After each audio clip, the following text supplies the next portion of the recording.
أي يا لهوي، المكان اللي أنا فيه ده والسنة، يا لهوي السلسلة دي، أنا سوق ألعاب سنين كمان. انا يعني ما عمري ما شفت حضرتك كده يعني. دايما حضرتك بتكوني مرتاحة، او مثلا لو محتاجة مساعدة بتقولي لأي حد من الفرسان، لكن ما فيش اي حد من الفرسان مع حضرتك. يعني معنى كده ان حضرتك في مشكلة ومحدش قادر ان هو يساعدك. حضرتك تقدري تقولي لي يعني، وانا هساعدك في اي وقت. انا الفارس مالك موجود في اي وقت وتحت امرك. لا والله صدقني مفيش أي حاجة، يعني شكرا يعني على مساعدتك يعني، بس أنا مش محتاجة أي حاجة.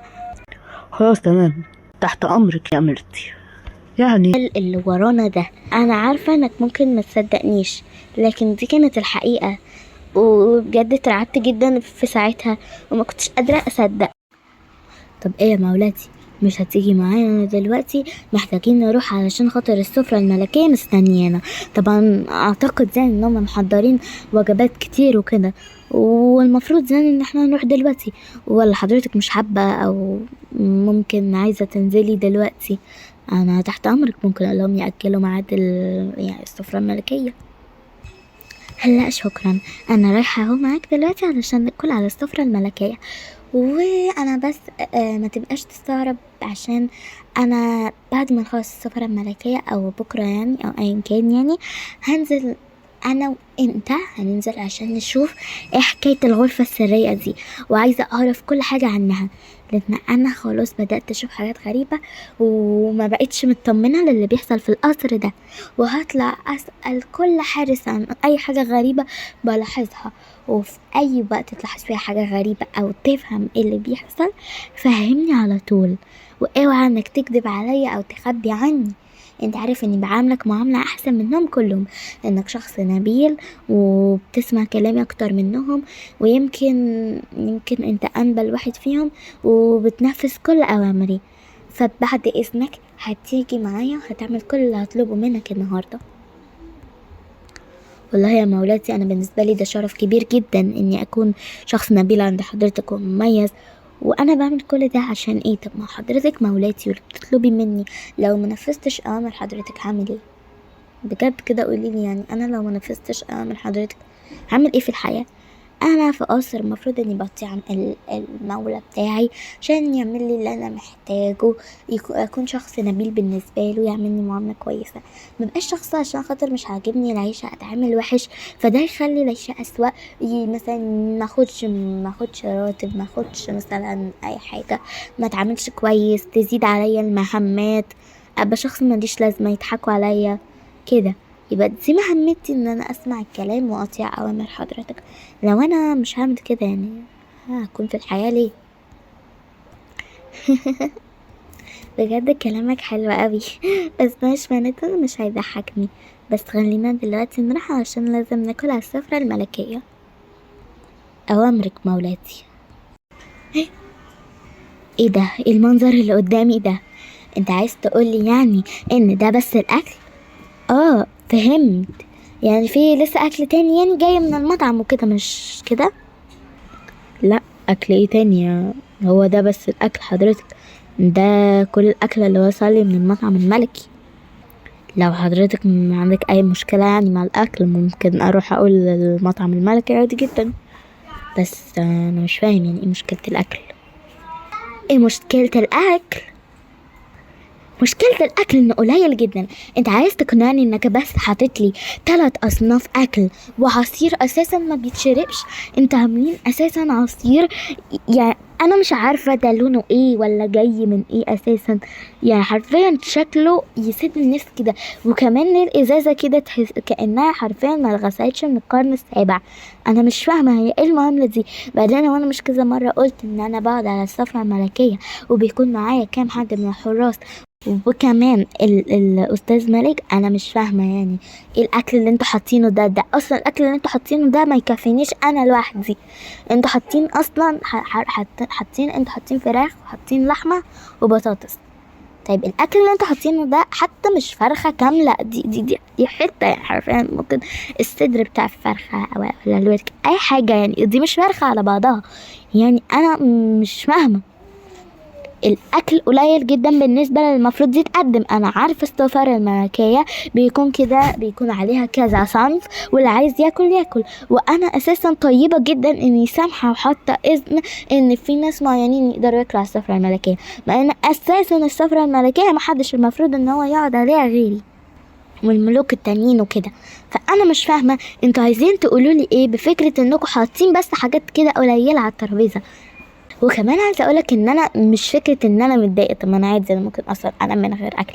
فكره الناس اللي انا مخليهم ياكلوا اللي بيشقوا ويتعبوا بجد، انتوا بجد بقيتوا كتير قوي عليا. انا كام مره بطلب طلبات وانتوا بتنفذوها غلط ومش بتنفذوها اساسا.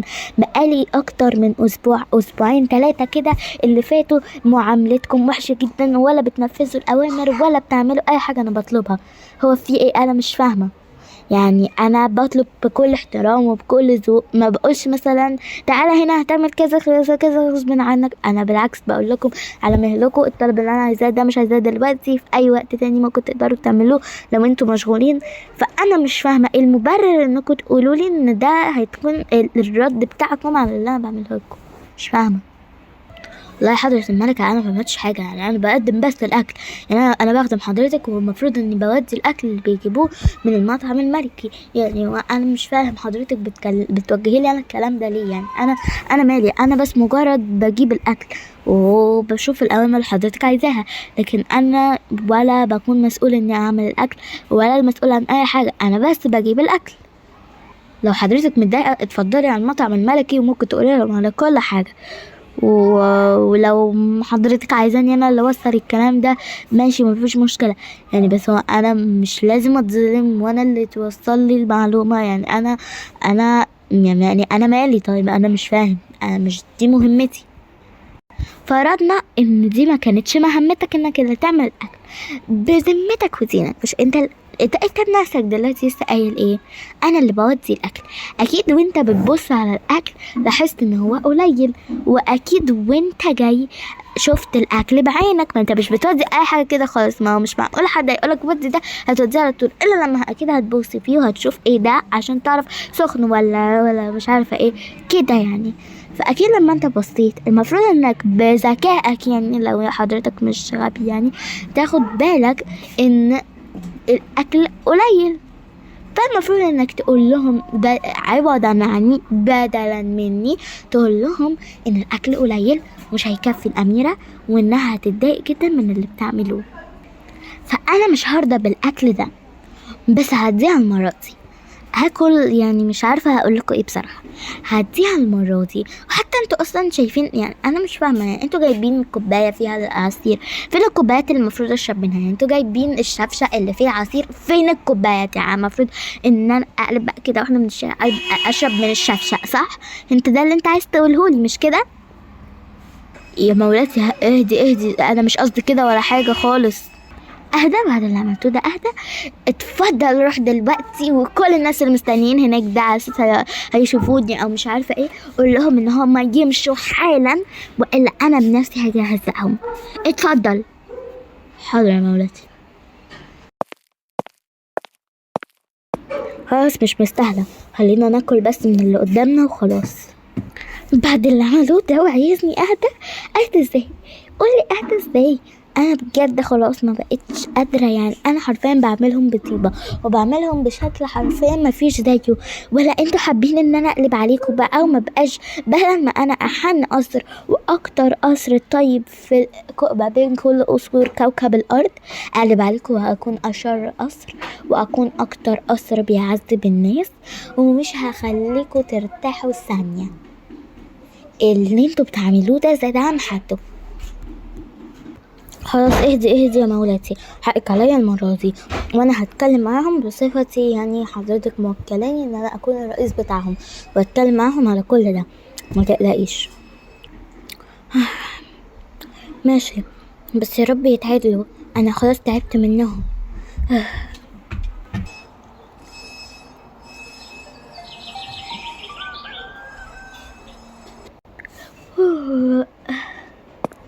صباح الخير. محدش من الحرات هنا.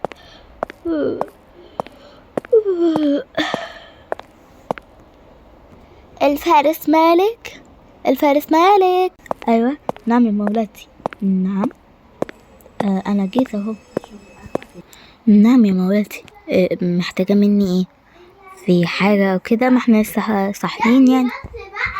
انا عايزاك دلوقتي تيجي معايا علشان خاطر ننزل دلوقتي حالا قبل ما اي حد من الفرسان يشك انا ليه مش موجودة، مصحتش ولا لا، يروحوا يلاقوني مش موجودة. لازم كده ننتهز اي فرصة ما يبقاش حد من الفرسان صاحيين. عندك حق يا مولاتي، ما ينفعش اصلا حد يشوفنا، دي حاجة سرية. طيب يلا بينا. مش حضرتك قلتي ورا التمثال مولاتي؟ احنا اهو عند التمثال، يلا بينا. الصراحة انا خايفة اوي مش زي اخر مرة. هل انت مستعد انك تيجي معايا؟ ايوه مستعد ومستعدين مستعد. يلا. طب ايدك في ايدي بقى عشان انا مش قادرة اروح تاني اصلا. انت اقترحتي الفكرة دي واحنا يعني هننفذها. اسف اقصد حضرتك. عادي عادي مش مشكلة، يلا بس استعد عشان دي اصلا حاجة صعبة قوي. استعد يلا. 1 2 3. اه اه اوه ايه ده؟ ايه الأوضة الغريبة دي؟ هي الأوضة الهس الساكتة العجيبة دي، هي دي الأوضة اللي أنا وقعت فيها. أنا والله مش هصدق، يعني أنا مش قادر أستوعب الأوضة الغريبة دي. أنا مش فاهم منها حاجة. ايه ده؟ والله من كتب ورفوف وحاجات، وكمان زي ما انت شايف المدخنة وشبابيك وحاجات غريبة قوي، والخرم اللي انا مش فاهمة ايه ده. يعني هل يعني انا مش فاهمة، لدرجة ان انا من كتر ما كنت خايفة يوميها انا كنت قاعدة بفكر ان انا ادخل من البتاع ده اللي هو ده اصلا ما ياخدش مساحة الحلق بتاعي لو قلعته. فانا حرفيا الأوضة دي رعبتني بشكل. بص وراك اساسا بص نار ومولعه مش عارفه ازاي ما طفتش. وبص كمان حاجات ساحرات، والصندوقين اللي هناك دول اسوأ حاجه من ساعه ما دخلت. ايوه هما دول الصندوقين اللي فيهم السلسله الغريبه والحاجات بقى كتاب التعويذ وكده. ايوه هو الصندوق الكبير ده هو اللي فيه السلسله الغريبه اللي مش فاهمه منها حاجه دي. بجد حاجة غريبة قوي، انا مش عارفة بصراحة هنعمل ايه. ولا انا، دي حاجة غريبة قوي بجد عليا. ازاي اصلا سلسلة بتعمل حاجة زي كده اصلا؟ وهو انهي صندوق اللي فيه السلسلة والحاجات الغريبة اللي انت بتقولي عليها ده، الصغير ولا الكبير؟ بص هو الصغير فيه حاجات كده زي اللي هي عصاية الساحرة الشريرة والبتاع اللي هو بتاع الأشعة السينية وكده. أما بقى في الصندوق الكبير اللي فيه كتاب التعويذات وفيه اللي هي الحجرة الغريبة، وفيه كمان اسمه ده السلسلة. أنا بجد قلقانة قوي نفتح الصندوق وكده تاني. للأسف مضطرين فعلا ان احنا نعمل كده. بجد انا قلقانه قوي بجد. بس مضطرين، انا اللي نزلت وانا اللي هتحمل العواقب دي. بص هي السلسله المتشائمه الوخيمه دي انا مش قادره بجد البسها تاني. انتي اللي لازم تلبسيها، انتي اللي بيصارك حاجات دي. يعني انا ما ينفعش البس سلسله، واصلا حتى لو لبستها مش هيحصل حاجه. يعني مش انا اللي المفروض هي تحصل كده. يعني اي حاجه بتكون زي كده بتكون تميمه او حاجه معينه لشخص معين هو اللي بيحصل معاه كده. انت لو جبتي خاتم وقلتي ان الخاتم ده بيوريك حاجه في المستقبل ممكن اصدقك وممكن مصدقكيش، ان انا لو لبسته مش هلاقي حاجه. انت الوحيده اللي هيحصل معاكي كده. لو قلتيلي مثلا ان بتحصل حاجه غريبه معاكي بسبب حاجه معينه اكيد هتقولي لي طب جرب بنفسك. اول ما اجرب بنفسي هلاقي مفيش حاجه، عكس ما انت هتيجي تجربي هتلاقي الحاجة دي بتحصل. بس مش هتحصل لو انت عملتيها مع نفسك وكنتي قدام حد.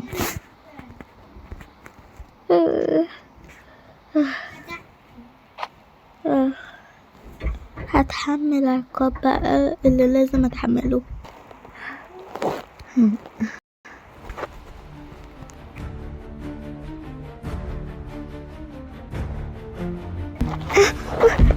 بسرعة لا بجد انا خفت قوي. انا اشيل البتاعة دي دلوقتي. لا لا، استحالة ان الكابوس اللي بيتكرر بقاله اكتر من 20 سنة يتكرر دلوقتي. كابوس ايه وبتاع ايه؟ ما تقلقنيش يا مالك. دي حكاية مش هقدر احكيها، لان لو انا اللي حكيتها هتحصل لي مشاكل كتيرة قوي، والشخص الوحيد اللي يقدر يحكي لك الحكاية دي هيكون حد من الفرسان. الحكاية دي يعني نعرفها مثلا من الفارس اللي بيوصل الطعام، يا اما من فارس حرس القلعة، وخصوصا حرس القلعة هو اللي هيكون عارف كل حاجة، لان ده اكيد اللي هيكون موجود من زمن وعارف كل حاجة. فاحنا نسأل الاتنين، وانا اصلا فاهم كل حاجة، بس انا مش هقدر احكي.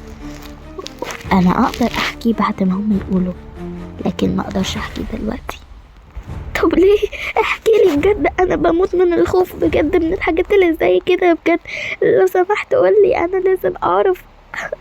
وبعدين ايه اللي هيحصل لك لو حكيت لي يعني؟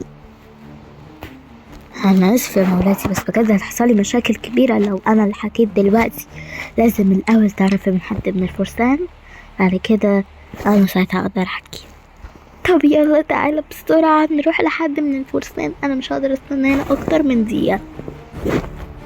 طيب يلا بقى بسرعه، هنروح تاني القصر وهننادي بصوت عالي على الفارس.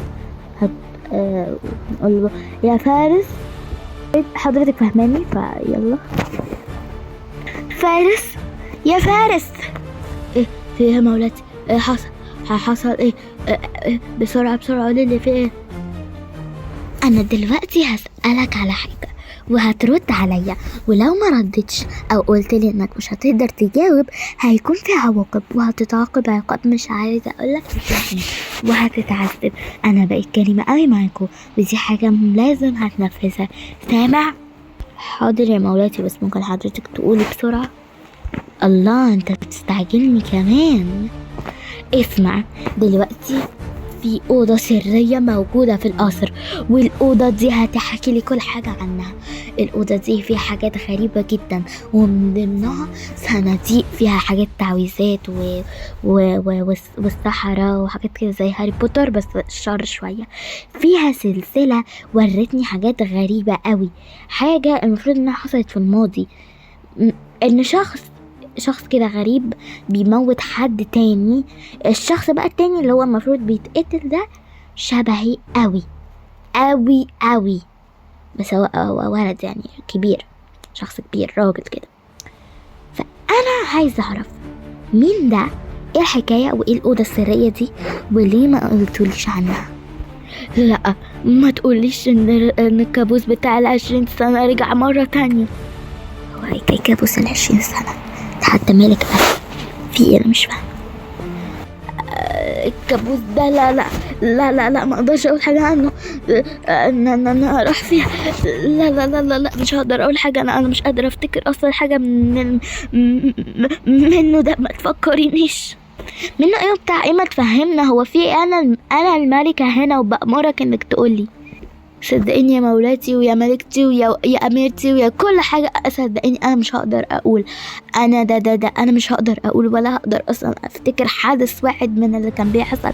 ده كابوس 20 سنه مش هقدر اقوله. تمام بقى كده مش عايز تقولي؟ ماشي، هيكون لك عواقب. قولي مين اللي هنا ممكن يكون عارف القصه دي واخلص. اكتر شخص واللي هيكون فعلا عارف كل حاجة هيكون الحرس بتاع باب القصر.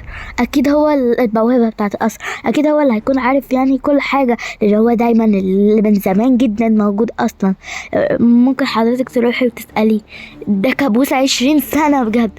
انا اسف حضرتك بس مش هقدر اساعدك. وتقولي ظلماهم. معلش يا ملكتي، عاديها. خلينا بس دلوقتي مولاتي نروح بسرعة عشان نشوف حرس البوابة.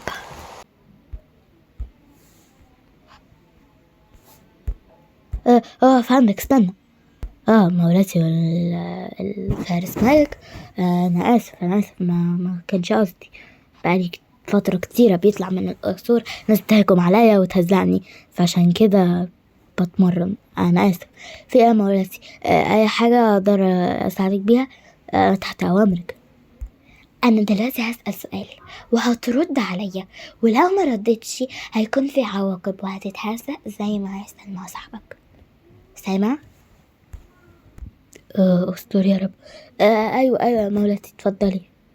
دلوقتي في أوضة سرية في القصر، والأوضة السرية دي بيحصل فيها حاجات غريبة قوي، فيها حاجات للسحرة والتعويذات وحاجات كده غريبة زي هاري بوتر كده. وفيها أغرب حاجة، الحاجة اللي استغربتها، سلسلة بتوري أحداث. أنا عارفة السلسلة دي هي سلسلة كده ولا كأنها بتاعت دراكولا، بتاعت حد كده شرير. أنا لما وقعت في الأوضة السرية دي بالغلط من بتاع يومين كده 3، اكتشفت السلسلة الغريبة دي في صندوق من الصناديق، وسرها غريب قوي. أول ما لبستها عشان أعرف مالها وشكلها عليا كده وليه شكلها غريب كده، ففي الأوضة السرية دي أول لما أنا لبست السلسلة شفت كده حاجة غريبة قوي. شفت حد بيقتل حد، والشخص اللي كان بيتقتل ده طلع يعني هو شخص شبهي جدا جدا يعني حرفيا، بس هو بقى هو راجل وكبير كده كأنه ملك شكله. فأنا بجد مش فاهمة أي حاجة، وسألت مالك وقال لي إني لازم أسأل حد من الفرسان بعد كده هو يرد عليا. فدلوقتي هترد عليا ولا؟ يا ربي الكابوس ده تاني. أنا مش قادر أستوعب إزاي حصل عراك وحاجات كتير قوي بسبب اللي حصل ده. أيوة بقى، إيه اللي حصل؟ احكيلي. من 20 سنة، من زمان جدا، كان دايما الفرسان أنبال جدا عند باباكي، وباباكي كان شخص رحيم وحنون جدا، وكمان ان كان اي حاجة بيطلبها كانت بتتنفذ دايما من الفرسان، وكانوا دايما بيسمعوا كلامه لانه كان شخص حنون جدا. وكان دايما لما كان حد بيساعده او بينفذ له طلباته كان دايما بيديه كده مال وفلوس وحاجات كتيرة كده عشان يستفيدوا منها. وكان اصلا لما بيتعصب كان دايما الفرسان بيستغربوا، وهو كان شخص حنون جدا زي ما قلتلك وعنده فلوس، عشان كده كان دايما الناس بتستغله، وكانوا دايما متعاملين كويس معاه. كمان ان هو حتى لو الاكل مدين له فتفوته كان بيشكر وكان بيطلب وكان بيقول لهم انه شكرا يعني كده، وان هو اصلا مش فارق معاه، هو اصلا يهمه ان هم يكونوا كويسين. لدرجة ان في يوم من الايام واحد صاحبه كان برضو ملك جه استغله وقال له ايه، بقولك ايه، انا محتاج حته من الارض بتاعتك، انت عندك ارض كبيره قوي، انا لازم اعمل قصر خاص بيا ومن حقي كمان، بس هحتاج منك فلوس يعني، وعايز حته من الارض بتاعتك. فباباكي طبعا بكل ثقه قال له ماشي، على بكره كده هتكون الفلوس عندك، ما تقلقش.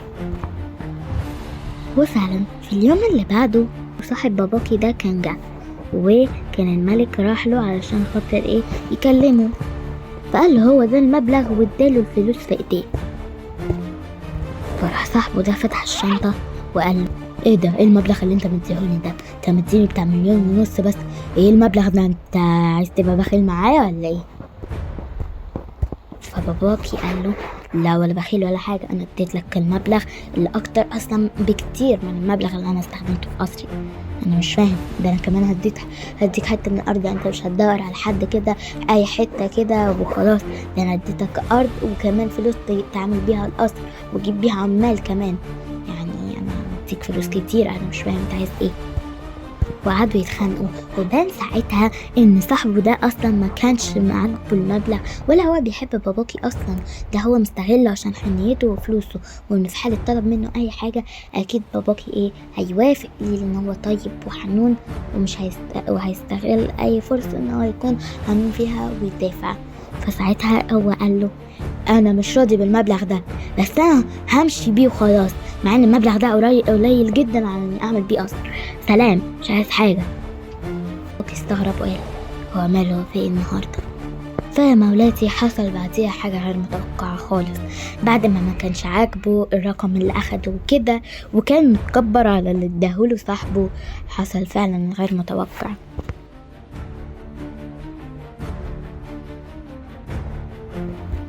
وبس دي كانت القصة. اللعنة وكل اللي حصل ده كان أكتر من 20 سنة هو بيحصل، كل شوية الناس بتدور على الراجل ده، وبنرفع قضايا كتيرة قوي، كنا قصر مشهور وكده، لكن مفيش اي حاجة. ولغاية دلوقتي واحنا مستنيين الشخص اللي فعلا الراشد، الملك، الملكة، ايا كان هو مين، اللي يجي ويدافع ويشوف الحق ويدور على صاحب باباكي ده عمل ايه في باباكي وموته كده من اكتر من 20 سنة. لان بجد دي حاجة ما تتصدقش. واساسا احنا مش عارفين هم اساسا هل هم لسه عايشين، هل هم ماتوا، هل اللي حصل محدش عارف. وكل اللي نعرفه عن الراجل ده هو ان هو كان اسمه ناصر، معرفش حاجة تانية خالص. وحرفيا احنا نفسنا نلاقيه عشان نحبسه، وكل اللعنة والأوضة الغريبة اللي في قصرنا دي تتفك. انا عارف ان القصة غريبة قوي، ممكن يا مولاتي حضرتك تستغربيها، بس دي الحقيقة. انا بجد ما توقعتش ان ده اللي هيكون حصل. انا هجيب حق بابا، وانا اللي هنتقم من الراجل ده اول بس ما الاقيه، وهقدم شكوى في الشرطه، واعمل كل اللي ممكن يحصل علشان خاطر انتقم لبابا.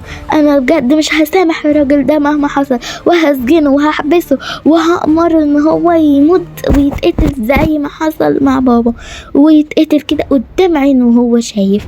انا مش هقدر استحمل كده، ودفعت كتير وعملت كتير، لكن انا مش هستحمل، وهدافع عن بابا، وهروح ابلغ واعمل كل اللي انا عايزه اعمله. انا بجد ما كنتش اعرف ان ده بابا. انا قلت ممكن حد من اجدادي ممكن كده، لكن بابا مش هسامح فيها، وانا هتصرف مع الراجل ده لو بس لقيته. بجد ما توقعتش ان دي اللي هتكون اصلا النهايه، ولا كنت متوقعه ان دي الفكره، وانا هنتقم لبابا.